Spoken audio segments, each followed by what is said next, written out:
저는 이 실화를 처음 접했을 때 수권의 책을 읽는 감동과 여러 편의 영화를 관람한 것 못지않은 엄청난 감동이 있었는데 제 말을 듣는 여러분도 그러실 수 있을까요?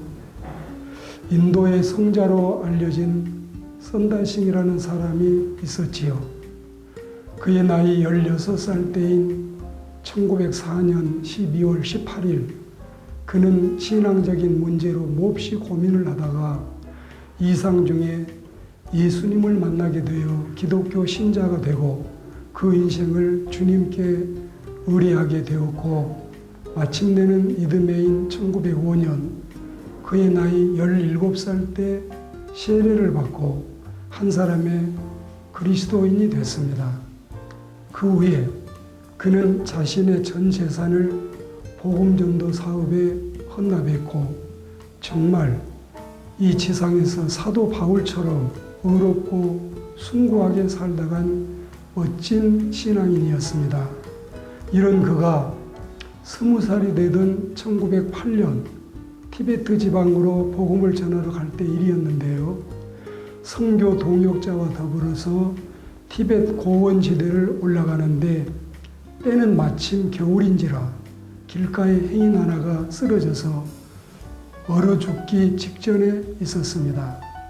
이를 본 선다싱은 쓰러져 있는 행인을 몹시 가엾게 여겨서 죽어가는 그를 업고 가자고 했지만 동역자는 이토록 추운 날씨에 혼자 가도 살까 말까인데 얼음덩어리와 같은 사람을 업고 가다가는 결국은 동사에서 같이 죽는다.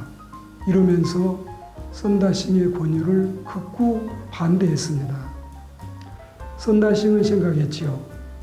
우리가 복음을 전하러 가는데 복음을 전하러 가는 우리가 죽을 때 같이 죽더라도 어찌 동사 직전에 있는 사람을 두고 그대로 갈 수 있겠느냐. 이 사람 때문에 우리가 일찍이 죽어서 복음을 전하지 못한다면 하나님이 또 다른 사람들을 통해서 복음을 전하게 하실 것이다. 이런 마음에 감동이 와서 그 사람을 업고 가고 끝내 동역자는 그대로 가버리고 말았습니다.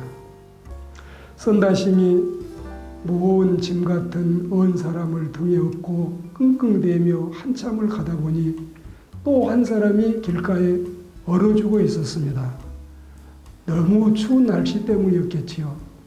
선다싱은 자신의 등에 업힌 사람을 잠시 내려놓고 얼어 죽은 사람을 가만히 들여다보니 아니 도대체 이게 웬일입니까? 정말 기가 막힐 일이었습니다. 얼어 죽은 사람은 다름 아닌 바로 자기가 살겠다고 앞서가던 자신의 동역자였습니다. 너무 가슴이 아팠지요. 아마 그는 혼자 가다가 추위를 견디지 못해서 얼어 죽은 모양이었습니다. 그런데 선다싱은 그 무거운 사람을 업고 걸으니 아무리 지금 선다싱의 나이 20살이었지만 자신도 땀이 날 정도였습니다. 등에 업힌 사람은 선다싱의 체온으로 차가운 몸이 녹아서 살게 되고 선다싱도 동사를 모면해서 사랑이 결국은 진정한 사랑이 죽을 수밖에 없는 두 사람을 살려낸 것입니다.